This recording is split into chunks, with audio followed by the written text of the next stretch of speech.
They say people don't go missing in Red Grove. They leave. But they don't always come back the same. You wake up and your gear is packed. The fire's out even though you never touched it, and the woods feel closer than they did before you closed your eyes. That's where I'm going next, and I'm bringing you with me. I've followed strange places before, a cabin that reappears once every 6 years, a town that erased itself from all road maps in the 1980s. But Red Grove is different. People don't remember what happened there. They remember waking up, that's all. So I packed light, 1 camera, 1 recorder, 2 weeks' food, and a notebook I've promised myself I'll fill, no matter what I find. The locals avoid it. They say the trees feel wrong. One man, older with hands that never stop trembling, told me quietly, "You'll feel it after the 3rd night, the shift." I asked him what he meant. He didn't answer, just stared past me, like something behind me was still following him.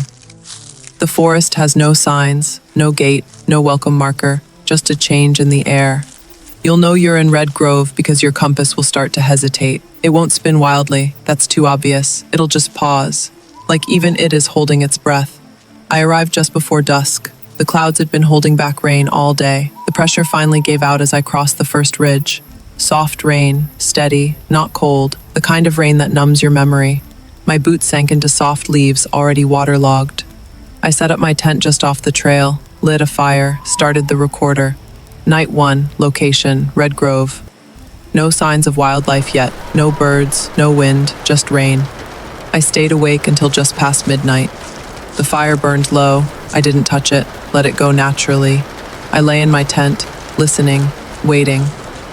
The rain tapped like fingers. I heard something, maybe 20 feet away.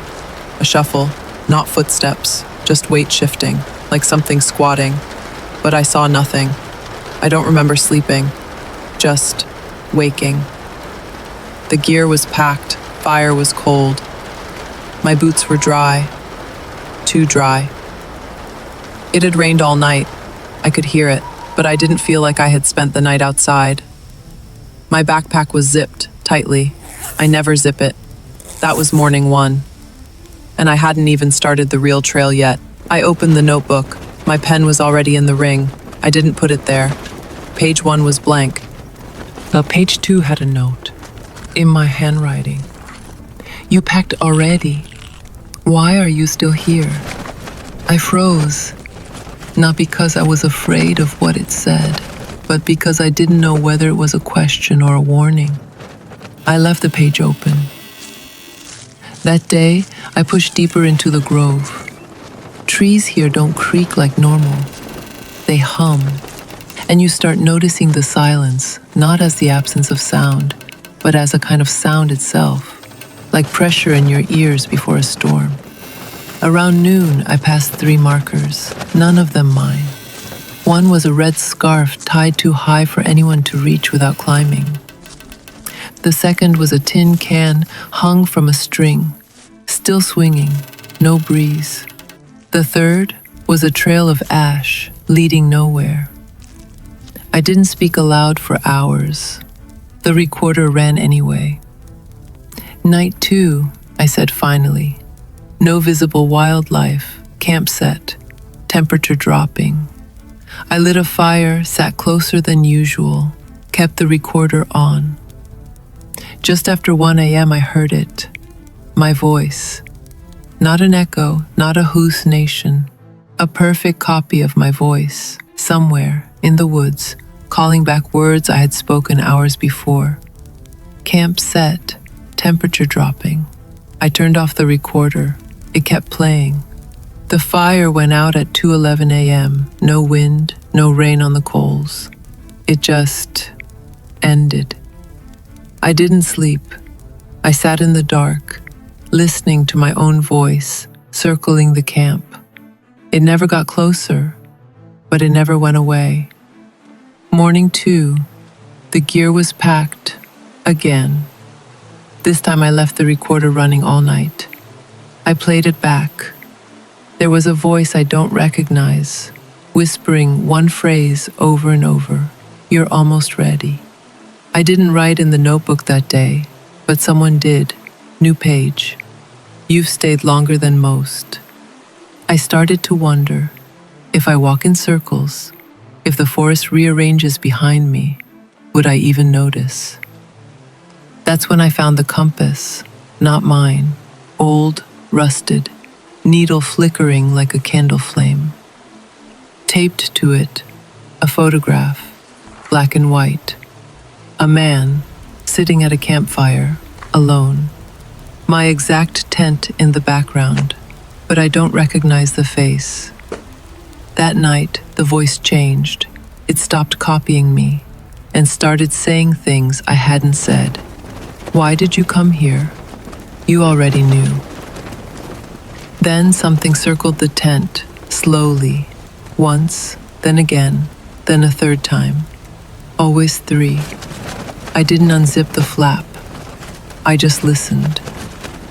To the fire go cold, to the voice that didn't match the wind, and to the recorder, which had been off for hours, but was now recording again. Morning 3, same story. Gear packed, clothes folded, a note in the notebook. Tonight, it begins, and beneath it, my name. Written in a hand that looked like mine, but slanted the wrong way. That evening, I tried something new. I walked with my back to the path. One step at a time, no turning around. After 10 minutes, I stopped. I heard 3 clicks behind me. Even, measured, mechanical. I turned. There was another tent. Identical to mine. Inside, a recorder, already playing.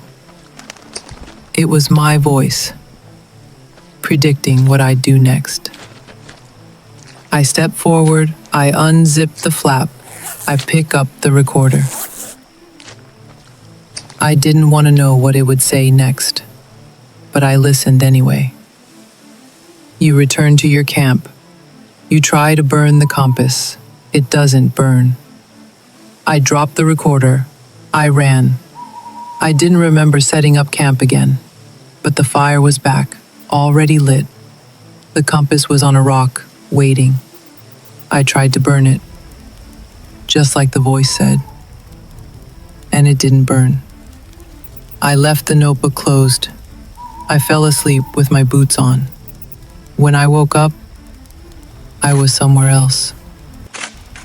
Back at the edge of the forest. Outside my car. Keys in my pocket. Recorder on the dash.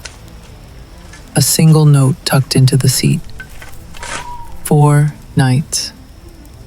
That's all it said. No explanation, no signature. But when I checked the recorder, the last entry wasn't mine.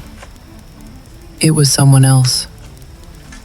Breathing, walking, whispering. You'll come back. I don't know when I left, but I know I didn't walk out.